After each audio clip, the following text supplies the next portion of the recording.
cette vidéo, nous allons découvrir les niveaux de langage. On parle aussi de registres de langue. À quoi servent les différents niveaux de langage ? Eh bien, lorsque tu t'adresses à ta famille, à un copain ou alors à une personne que tu rencontres pour la première fois, tu ne vas pas utiliser le même vocabulaire. On va donc parler de différents niveaux de langage ou différents registres de langue. Exemple, quand tu t'adresses à un copain, « Salut, t'as pas vu mes potes ?» Si tu poses la même question à ta maîtresse par exemple, tu le diras différemment. Et enfin, si tu poses la question à quelqu'un que tu ne connais pas et qui a l'air très distingué, tu t'adresseras à lui d'une autre façon encore. C'est ce qu'on appelle les registres de langue. Il existe 3 registres de langue.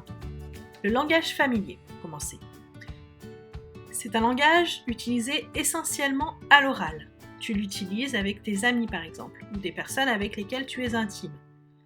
Le vocabulaire qu'il comprend est plutôt simple, parfois argotique, ou quelquefois aussi grossier. Exemple, t'as pas vu mes godasses ? Le langage courant, c'est le langage standard, celui que tu utilises le plus fréquemment. Il s'utilise à l'écrit, à l'oral, c'est le langage par exemple que tu utilises en classe ou dans ta famille.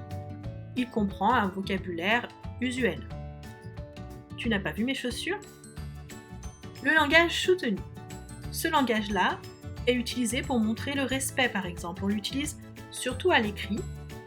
C'est le langage qu'on utilise également dans le monde du travail avec sa hiérarchie, ses supérieurs, son patron par exemple. Le vocabulaire ici est riche et recherché. N'aurais-tu pas vu mes souliers ? Pour terminer, je te laisse regarder cette petite vidéo qui va te raconter une même histoire, mais avec les 3 niveaux de langage différents. Essaye de bien les repérer. Grand frère, ça y est, nous sommes prêts. J'ai hâte d'entendre votre nouvelle histoire. Alors voilà, il y a Rodrigue le tigre et Gaston le cochon qui vont à la fête foraine. Ils se tapent des glaces à la baraque de Juliette, puis il y a Gaston qui se ramasse et qui se prend sa glace sur le pif. Rodrigue, il est mort de rire. Mais Françoise, pourquoi tu as tout effacé ? Je crois qu'elle n'apprécie pas trop ta façon de raconter l'histoire. D'accord Françoise, je vais essayer de le dire autrement. Donc, Rodrigue et Gaston vont à la fête foraine. Ils achètent des glaces au stand de Juliette, puis Gaston tombe et il reçoit sa glace sur le groin. Rodrigue éclate de rire. Voilà, c'est plus correct. Mais écoute ma version, petite sœur.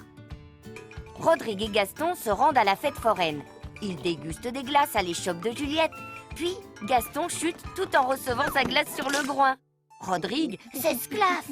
Eh bien, dis donc, voilà une histoire rondement menée. Tu vois, c'est toujours la même histoire, mais racontée selon différents niveaux de langue. Il y a le langage familier.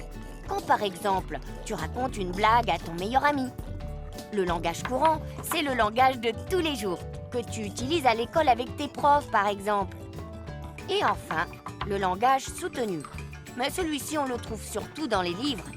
Je comprends. On ne parle pas toujours de la même façon en fonction de la personne à qui l'on s'adresse. Oui, mais pas seulement. Selon que tu t'exprimes à l'oral ou à l'écrit, dans un texte par exemple, tu n'emploieras pas le même vocabulaire. Tu feras attention à la construction de tes phrases ou à leur prononciation.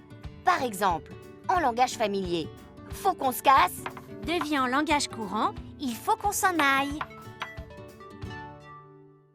Et en langage soutenu, il faut que nous partions.